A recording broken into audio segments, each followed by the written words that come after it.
Hello guys, welcome back to एजुगिरी। आज हम ट्वेल्थ का द हिंदू एनालिसिस करेंगे। And I am so sorry, miss हो गया था बीच में because I am recovering and I don't know. Pray for me. मतलब ऐसे कोई प्रे वाला बात नहीं है, but I am feeling so weak. मैं पूरा दिन सोती रहती हूँ और सोती भी नहीं, बस बैठी रहती हूँ। मेरा मन ही नहीं करता है कि मैं निकलूँ बाहर और काम करूँ। मैं बहुत ट्राई करती हूँ, बट किसी दिन मेरी आवाज़ मेरा साथ नहीं दे रही होती, किसी दिन मेरी बॉडी मेरा साथ नहीं दे रही होती है। एंड आई होप आने वाले टाइम में थोड़ा सही हो जाएगा, तो सब कुछ बैक टू नॉर्मल हो जाएगा और ये सब चीज़ें मैं भूल जाऊंगी। बट यस, चलो करते हैं फटाफट से। 7 special courts will be set up to hear sexual assault cases. Tamil Nadu में ये हो रहा है, तो देखेंगे। 7 special courts will be set up to hear sexual assault case. 7 special courts will be set up to hear sexual assault cases. तो ये तमिलनाडु में हो रहा है।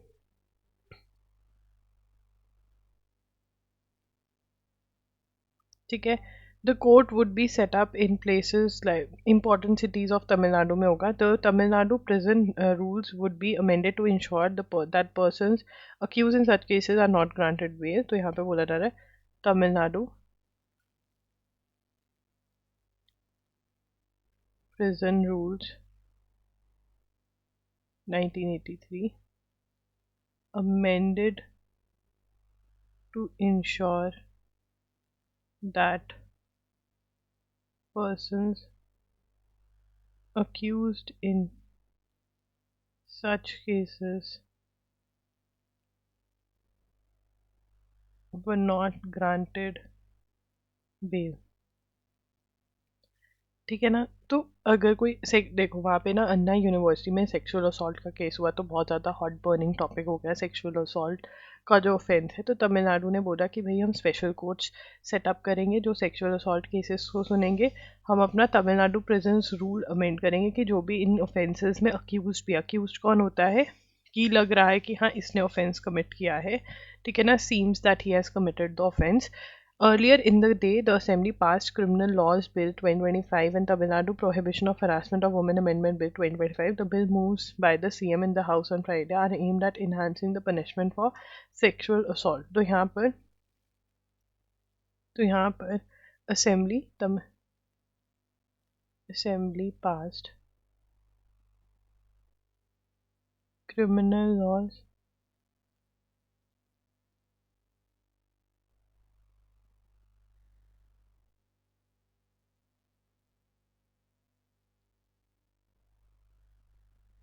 2025 and Tamil Nadu Prohibition of Harassment of Women Amendment Bill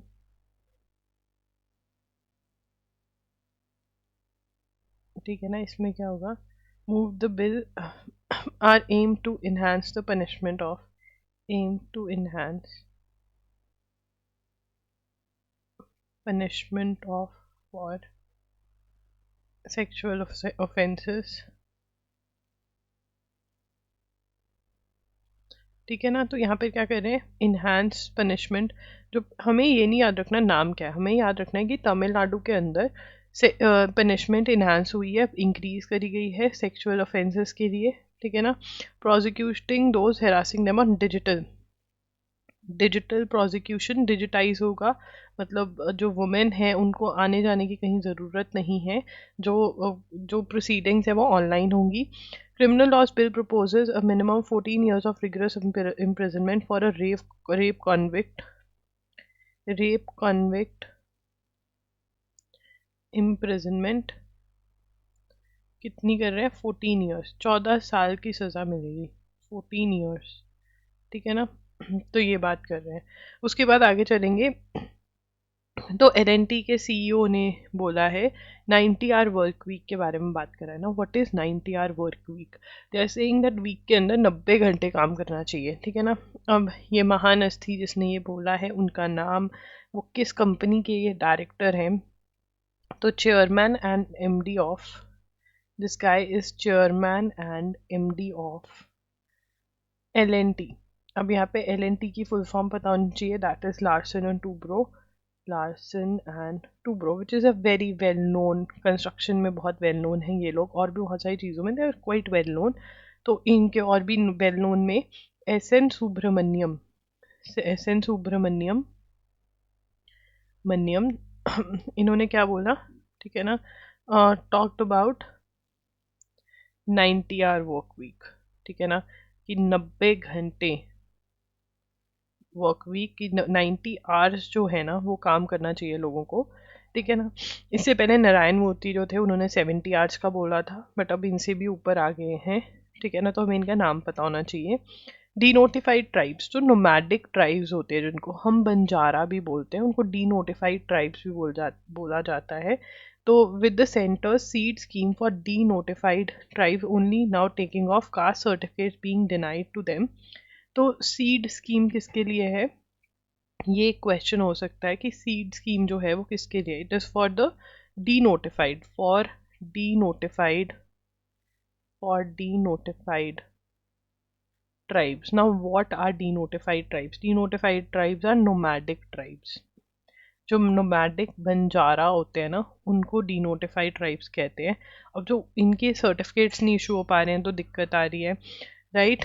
and the Idate commission 2017 report in cold storage anger among the denotified tribes. ठीक है. Semi nomadic tribes and nomadic tribes is growing across states. तो यहाँ पर इनके लिए एक committee भी form हुई थी, दैट इज आईडेट कमीशन. तो लिखेंगे आईडेट कमीशन. तो आईडेट कमीशंस 2017 रिपोर्ट, 2017 में आईडेट कमीशन की रिपोर्ट आई थी. ठीक है ना.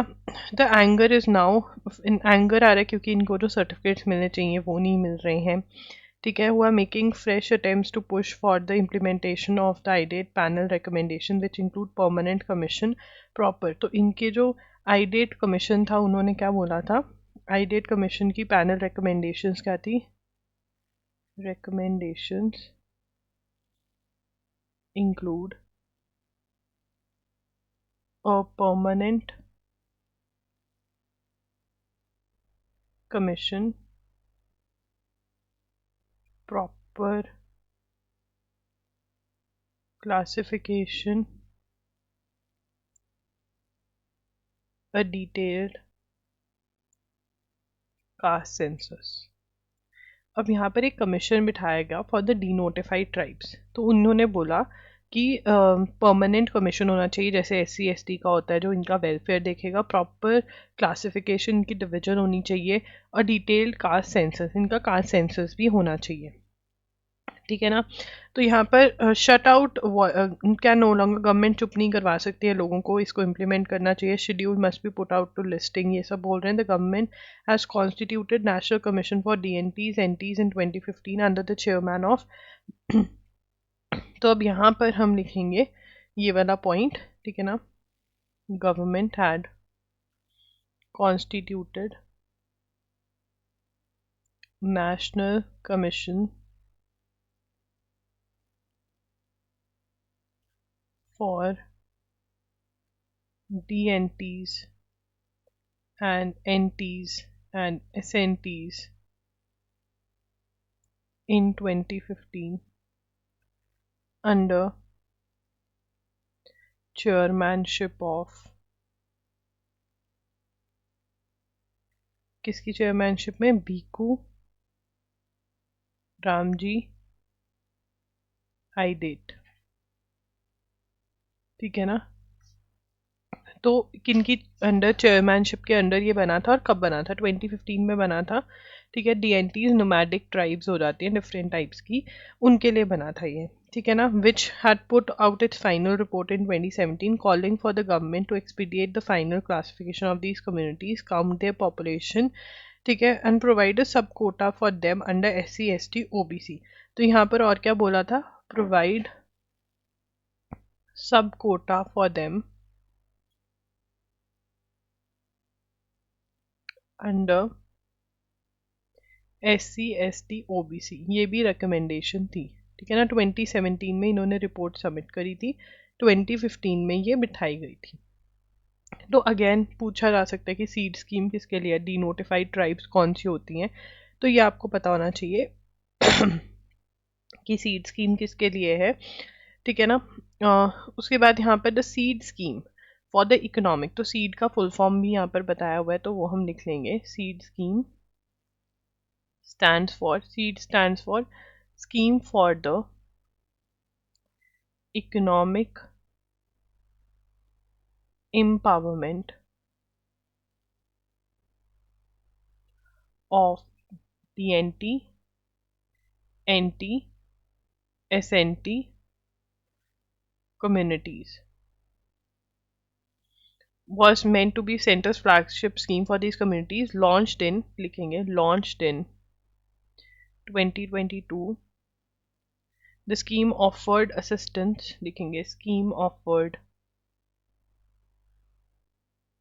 assistance for livelihood, education, healthcare, and housing. But it took over 2 years for the scheme to take off. Scheme जो है, it has not taken off. But again, you need to know the full form, that is Scheme for the Economic Empowerment of DNT NT SNT Communities। 2022 में launch हुई थी। This is very very important. ये question आता है कि कब launch हुई, किसके लिए थी, और क्या ऑफर कर रही है। बेसिक्स प्रोवाइड करें। Livelihood is earning opportunities provide करना, education is education, school college, health care is health care का प्रोवाइड करना, हाउसिंग इज़ शेल्टर प्रोवाइड करना। ठीक है। New national museum in Delhi to display artefacts in chronological and thematic order, ये France के साथ मिलकर कर रहे हैं। तो यहाँ पे लिखेंगे North Block and South Block in the national capital which are set to house the new national museum will have artefacts arranged chronological is in date wise order. ठीक है, and thematically according to a draft proposal under consideration of union culture ministry. अब यहाँ पर क्या है, कहाँ पर हो रहा है, नॉर्थ और साउथ ब्लॉक ऑफ दिल्ली के अंदर ये होगा। नेशनल कैपिटल आ रहा है और यूनियन कल्चर मिनिस्ट्री ये कर रही है। North Block, which is likely to be the first one of the buildings where retrofitting will be completed, is expected to house artifacts in chronological order, while South Block is likely to have theme-based sections. India signed a memorandum of understanding, हमने memorandum of understanding France के साथ sign करा है 19 दिसंबर को for development of new museum. तो यहाँ पर France जो है इस म्यूजियम को बनाने वाले along the lines of Louvre in Paris. तो ये भी हम नोट करेंगे। The museum will be developed through adaptive reuse in collaboration in France which is renowned for its expertise in such projects, exemplified by the Grand Palais and Hotel. The approach mirrors France's Grand Projects initiative that transformed government buildings into iconic cultural spaces. The chronological arrangement will have about 50 sections, each with 5 to 6 rooms, and thus around 450 galleries. तो यहाँ पर लिखेंगे new national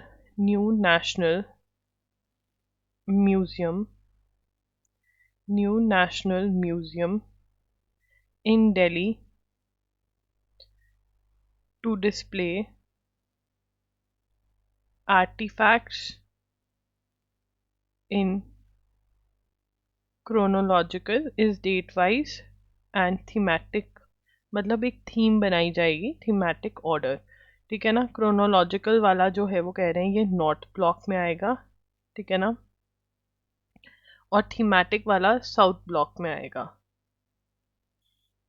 ठीक है ना, और यहाँ पर ये नॉर्थ जो नेशनल म्यूजियम है, ठीक है ना, इन कंसिडरेशन ऑफ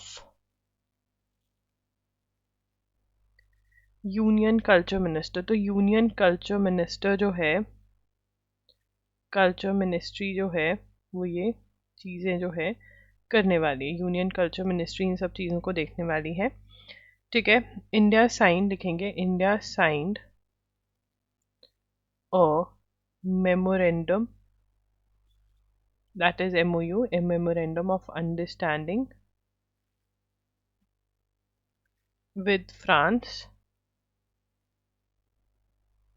फ्रांस से साइन करा है, ठीक है ना, जो ये बनाने वाली है for development of new museum, जो नया म्यूजियम बनने वाला है उसकी डेवलपमेंट के लिए, ठीक है ना। उसके बाद यस, तो ये होने वाला है, ठीक है, क्रोनोलॉजिकल ऑर्डर और इन सब में करेंगे। तो यस, ये हम पहले भी पढ़ चुके हैं दिसंबर में, बट अब दोबारा तो फ्रांस के साथ एमओयू साइन करा है, development of new museum in Delhi. India joins UN panel on data for official statistics. India join the UN committee of experts on big data and data science for official statistics, a statement by ministry of statistics and programme implementation. The panel was created to further investigate the challenges of big data, including the potential for monitoring, reporting sustainable development goals. India will contribute in shaping global standard practice in harnessing big data and data science for official. The membership is strategic opportunity to align its domestic advancement in big data. So data science से related जो data है उसके बारे में जो चीज़ें ये committee करती है उसका इंडिया पार्ट बन गया है। लिखेंगे India has joined UN Committee of Experts on Big Data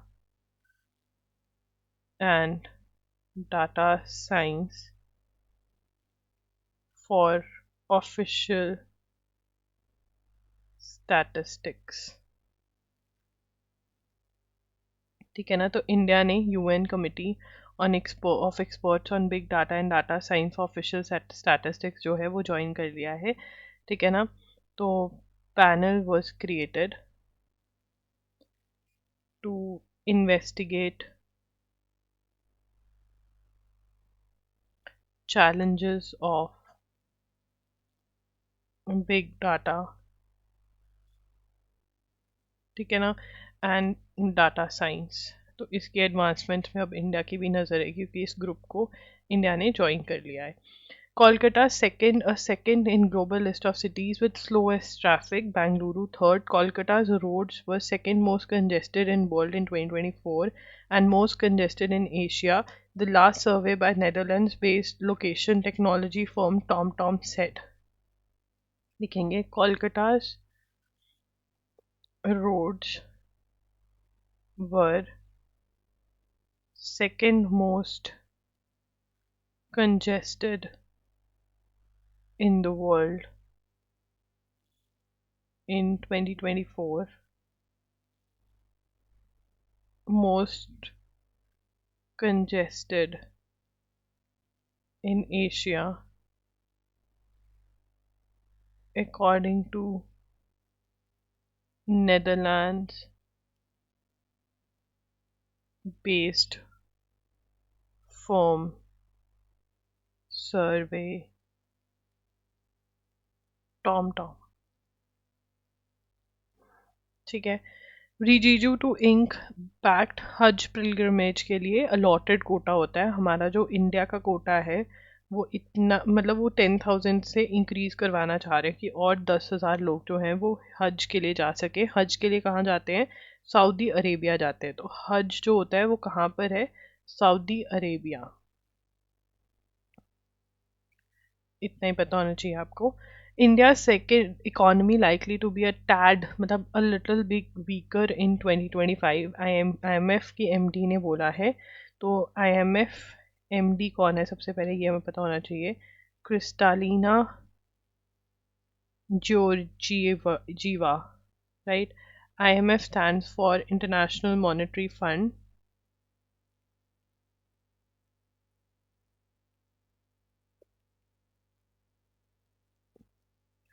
ठीक है। उसके बाद आगे चलेंगे। Besides plastics the amount of carcinogenic plasticizers in the environment increasing at an alarming rate. Plasticizers are chemicals added to plastics and personal care products to enhance flexibility and shine, and are commonly found to in items such as toys, shampoos, soaps, food containers. Plasticizers can be absorbed through skin, making them a direct threat to human health. IIT Roorkee has successfully used an enzyme, लिखेंगे IIT Roorkee has successfully used an enzyme. What is the name of the enzyme? It is esterase enzyme, right? ये क्या करती है? Produced by soil bacteria. What is the name of the soil bacteria? That is Sulfobacillus acidophilus. And what it can do to break down diethyl hexyl phthalate, that is DEHP plasticiser no. अब plasticiser को break down कर सकता है ये bacteria जो है, ये enzyme जो ये बैक्टीरिया बनाता है. This bacteria creates this enzyme, right. तो पैलेस्टिसाइजर को डिस्ट्रॉय कर सकता है वो. Now what is a plasticiser? Plasticiser का जो डेफिनेशन है, plasticisers are chemicals added to plastics and personal care products to enhance flexibility and shine of baby toys,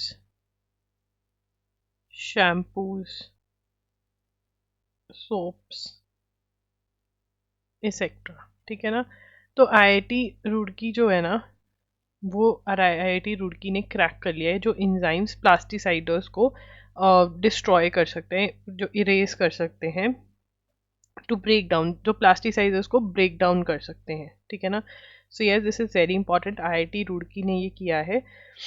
अब contamination of water, centre ground Water board जो है, उन्होंने एक report निकाली है दैट नाइट्रेट कंटेमिनेशन जो है वो बढ़ती जा रही है. The most concerning finding was that the number of districts with excessive nitrate जो डिस्ट्रिक्ट्स में मिल रहा है, that the number of districts have increased from 359 in 2017. I'm so sorry guys, just a minute. 359 in 2017 to अब 440 हो गए हैं 2023 में number of districts that are having excessive nitrate. तो यहाँ पे हमें ये ऐड करना पड़ेगा, assessment of India's ground water by Central Ground Water Board CGWB. ठीक है ना. असेसमेंट. अब इसमें क्या मिला है कि हमारे यहाँ पर सीरियस प्रॉब्लम क्या है of nitrate. Serious problem is that of what? Nitrate contamination. तो नाइट्रेट कंटामिनेशन जो है वो सीरियस प्रॉब्लम है, और उसमें जो सीरियस प्रॉब्लम है वो ये भी है कि districts, number of districts with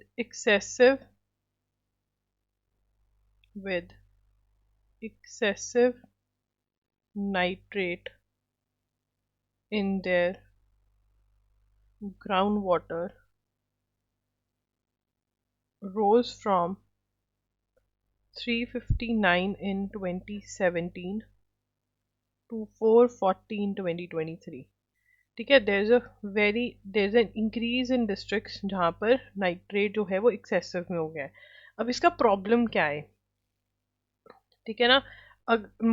defined as excessive nitrate कब होता माना जाता है? Excessive nitrate in ground water defined as having more than 45 mg per liter, that is 45 milligram per liter. तो वो एक्सेसिव है. इससे प्रॉब्लम्स क्या होती हैं? दो प्रॉब्लम्स हैं. एक है मेथेमोग्लोबिनीमिया. Now what is that? That is the a reduced ability of red blood cells to carry oxygen. और दूसरी क्या है? Environmental issues. इन्वायरमेंटल, ठीक है ना. This leads to algal blooms, algae blooms, ठीक है. Health of aquatic algal blooms, environmental issues भी इससे होते हैं. और ये किसने किया है? सेंट्रल ग्राउंड वाटर बोर्ड ने ये सर्वे किया है. तो ये इसकी डिटेल्स है. On January 7th, Meta CEO Mark Zuckerberg said the company will get rid of fact checkers and simplify content policies by removing restrictions on topics. So now what they are doing, जो fact checking होती है correct है या नहीं है, इसको remove कर दो, ये सही नहीं है, वो Meta जो है वो नहीं करेगा. Meta said company will get rid of fact checkers and simplify content policies by removing restrictions on topics. तो फैक्ट चेकर्स अपॉइंट किए गए थे. अब जो है ये फैक्ट टॉपिक्स चेकर्स जो है रिमूव कर दिए जाएंगे. मेटा कह रहा है after 2016 US president election results were out, Meta, then known as Facebook, faced serious backlash for amplifying political posts. So 2016 के जो US presidential elections थे, 2016 US presidential elections जो थे, ठीक है ना, रिजल्ट्स वर आउट, जिसमें Meta Facebook faced serious backlash for एम्प्लीफाइंग political posts that helped tilt the election in favor of US President-elect Donald Trump. To build back its reputation, Facebook roped in content moderators. Now help tilt the election in favor of US President-elect Donald Trump. ठीक है ना. Help tilt elections in favor of Donald Trump. ये किया, ठीक है ना. तो reputation को बहुत इफेक्ट हुआ, हार्म द रेपुटेशन, ठीक है. लोगों ने बहुत क्रिटिसाइज किया इस चीज़ को. तो अब जो है ये फैक्ट चेकर्स ही रिमूव कर रहे हैं. तो यहाँ पर जो क्वेश्चन आपका बन सकता है वो यहाँ से बनेगा कि कौन सी कंपनी रिमूव करी है. मेटा, जिसका पार्ट है फेसबुक, इंस्टाग्राम, व्हाट्सएप, ये सारी इसी कंपनी के अंडर आते हैं, ठीक है. सो ये हो रहा है. उसके बाद the airline pilots association issued 3 position papers. तो वो क्या कह रहे हैं कि लिथियम बैटरीज नहीं यूज़ करें, ठीक है ना. लिथियम आयन बैटरीज ना यूज़ करें एयरक्राफ्ट के अंदर, वो सेफ़ नहीं है, क्योंकि लिथियम बैटरीज जो हैं बहुत जल्दी फायर पकड़ लेती हैं. तो इसलिए बोला जा रहा है मत यूज़ करो, ठीक है. More than 11 years after assuming power as Venezuela's interim president following the death of popular leader Hugo Chavez, Nicolas Maduro has yet again been sworn in as the president of Latin American country. तो ये लिखेंगे Nicolas Maduro sworn in as president of Venezuela. ना Venezuela में Nicholas मडूरो, तो elections हुए, ठीक है ना. इलेक्शंस हुए, इलेक्शंस के अंदर 2 कैंडिडेट्स खड़े हुए, एक मडूरो और एक एडमुंडो गोंजालेस. अब एक्चुअली कहा जाता है he won the elections.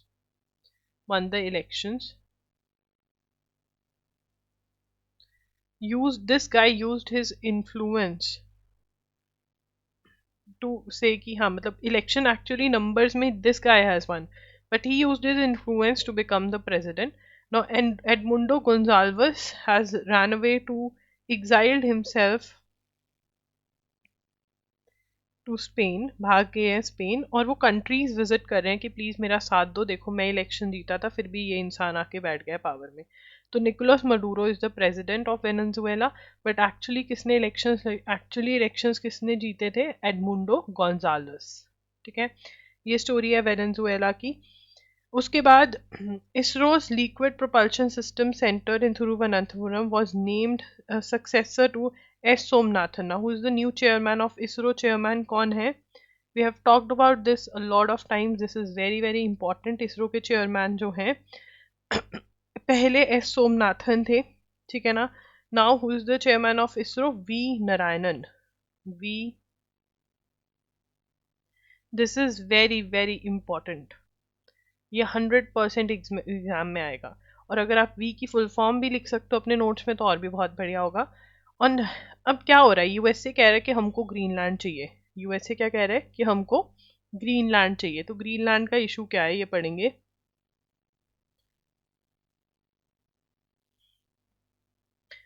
On January 1, the King of Denmark unveiled a new coat of arms after more than 50 years. It features a polar bear and the ram symbolizing Greenland and foreign islands respectively.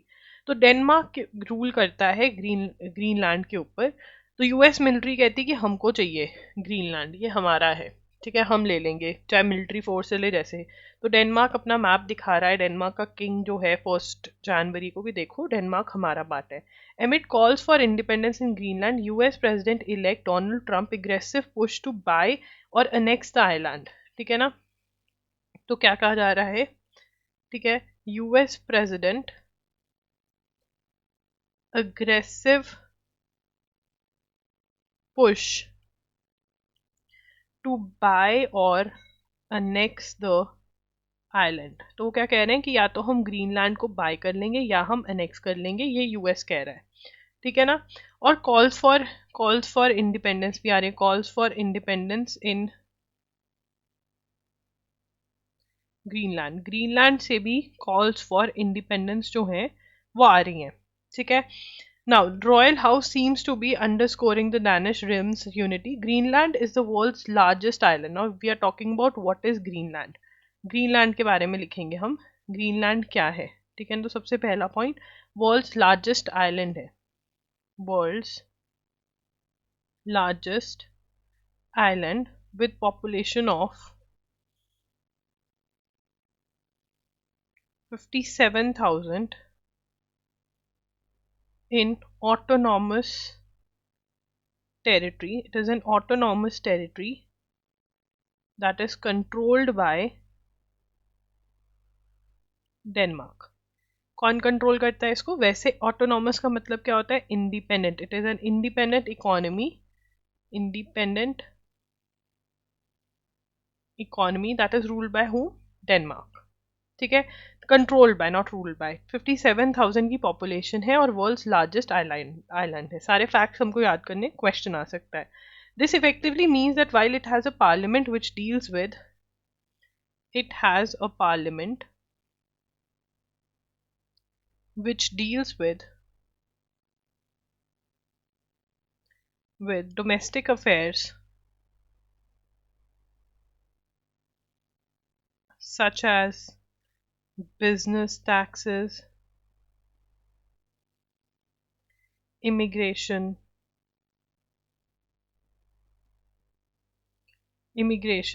and mining. Most of its foreign, monetary, and military policy are dictated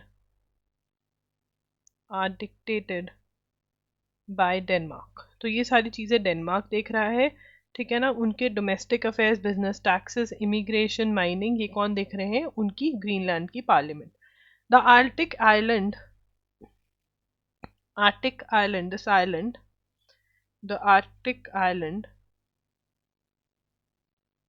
was colonized by Danes in 18th century. 18th century में Danes ने इसको capture कर लिया था। Associated with Europe through geographically it is part of, associated geographically it is part of, 4 point लिखेंगे, geographically it is part of North American continent and North American continent का part है and closer to US and Copenhagen. Copenhagen तो इनके पास में पड़ता है, वैसे ये यूरोप के साथ क्योंकि कैप्चर कर लिया था तब है। During the Second World War US briefly occupied the region and defended it when Denmark was under siege by Nazi Germany.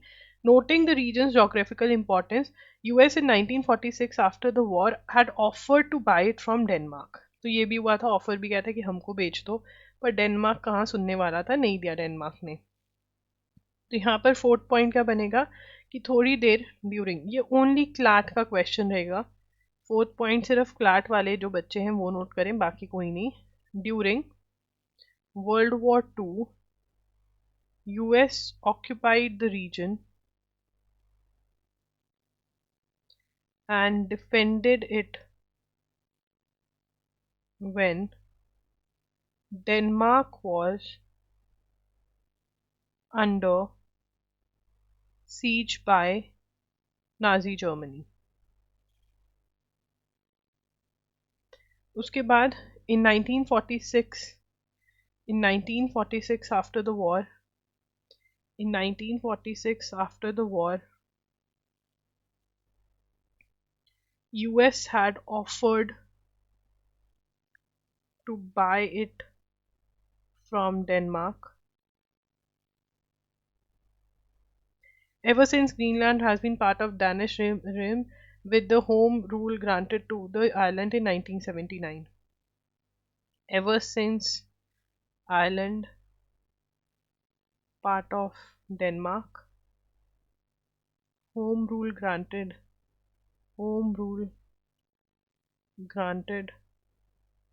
to the island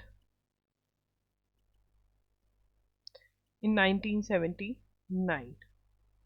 Okay, so the US runs and operates an air base on the island. ये important है। 7th point, US runs and operates an air base on the island. उसके बाद in this first term in office, Mr. Trump has floated the idea of buying Greenland. Trump कह रहे हैं कि हमको buy करना है. However, this time it seems the present elect is serious. For purposes of national security and freedom throughout the world, the United States of America feels that the ownership and control of Greenland is absolutely necessary. Both Greenland and Danish Prime Minister have shut down such threats and plans. Mr. Hegede has categorically stated that Greenland belongs to the Greenlanders. Mister Trump has said he would, वो कह रहे हैं कि मुझे military भी use करनी पड़ेगी तो मैं करूँगा, बट मुझे ग्रीनलैंड चाहिए। बट ऐसा क्या है ग्रीनलैंड में? The island is surrounded by the Atlantic on one side and Arctic waters on the other. तो यहाँ पे हमारा 8th पॉइंट बनेगा मेरे ख्याल से। Yes, island is surrounded by the Atlantic on one side and Arctic waters on the other. क्या है? Atlantic है एक साइड पर, Arctic waters हैं दूसरी साइड पर. Due to climate change and global warming, glaciers and ice sheets in Arctic Sea are melting. क्या कह रहे हैं? Due to global warming, ice sheets in Arctic Sea are melting. ठीक है जी, ये मेल्ट हो रहे हैं, बहुत बढ़िया बात। Now leading to potentially new shipping routes. मतलब क्या हो सकता है? नए शिपिंग रूट्स जो हैं वो निकल सकते हैं। ठीक है, which could greatly enhance trade. Moreover, Russia and China have already agreed to develop new trade routes. ठीक है ना, Russia and China have agreed to develop new trading routes. तो यहाँ पर मेल्ट होगा, नए रास्ते बनेंगे. तो ग्रीनलैंड जो है वहाँ पर मिनरल्स बहुत सारे हैं. ठीक है ना, वहाँ पर मिनरल्स बहुत ज़्यादा हैं और वो मिनरल्स भी बहुत इंपॉर्टेंट है. Island is also rich in minerals. 11th point क्या है? Island is rich in minerals, Greenland जो है. और चाइना वहाँ पर ऑलरेडी पहुँच चुका है. ठीक है ना, China has already reach there. China is world. Buying Greenland could make US compete with China for the status. China already वहाँ पर माइनिंग कर रहा है. वहाँ पर क्रिटिकल रॉ मटेरियल्स हैं. क्रिटिकल रॉ मटेरियल्स हैं वहाँ पर. ठीक है ना, तो ये है ग्रीनलैंड की स्टोरी सारी, जो कि बहुत ही ज़रूरी है. Pakistan China to further deepen ties. CPEC 2.0 development. Pakistan and China vote to deepen their all-weather strategic partnership, including work on the high-quality development of the second phase of CPEC. CPEC 2.0. What is CPEC 2.0? That is China-Pakistan Economic Partnership second phase. तो अभी इसमें ये होने वाला है, इसके अंदर ये बताएंगे क्या क्या डेवलप कर रहे हैं क्या नहीं. Musk, former EU tech chief, Breton spar over Germany. Elon Musk escalated a spat on Saturday with the former EU digital chief Thierry Breton, describing him as tyrant of Europe. His latest outburst against Mr. Breton came after he said Europe could take action to avoid interference in elections. तो यहाँ पर ये कह रहे हैं कि Europe जो है इंटरफेयर कर रहा है इलेक्शंस में. An account shared interview claiming the EU has mechanisms to nullify a potential election victory of AfD. तो यहाँ पर जर्मनी में एक पार्टी जो है वो राइटिस्ट है. राइटिस्ट क्या होते हैं? जो कहते हैं कि हम इमिग्रेशन अलाउ नहीं करेंगे, हमारे लोगों का भला करो. तो वहाँ पर वो क्या कर रहे हैं कि मतलब दे हैव द पोटेंशियल कि अगर कोई जीता भी है उसको भी मतलब वो पावर नहीं देंगे, जैसे फ्रांस में भी कर रहे हैं, जो जर्मनी में भी करने की कोशिश कर रहे हैं. तो एलन मस्क उस पर बोल रहा था. अभी इसके ऊपर क्वेश्चन हम एक्सपेक्ट नहीं कर सकते हैं, तो कुछ नहीं लिखेंगे. Felix Auger, Alice Simi, and Madison Keys competed the perfect preparation for the Australian Open, winning the Adelaide International. ठीक है, ये टेनिस की है.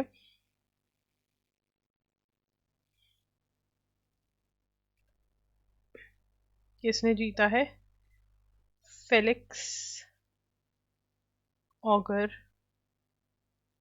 एलियासीमे एंड मेडिसन कीज. ठीक है, तो guys if you want to buy any mock test तो आप loggery.in पर जा सकते हैं. अभी इस टाइम पे MHCT 3 years एंड 5 years हमारे पास है. CUT UG एंड PG है. जामिया के मॉक टेस्ट हैं, EMU के मॉक टेस्ट हैं. इन सभी मॉक टेस्ट के साथ आपको जून से लेकर till the month of the exam के आपको करंट अफेयर्स MCQs जो हैं वो हम प्रोवाइड कर रहे हैं.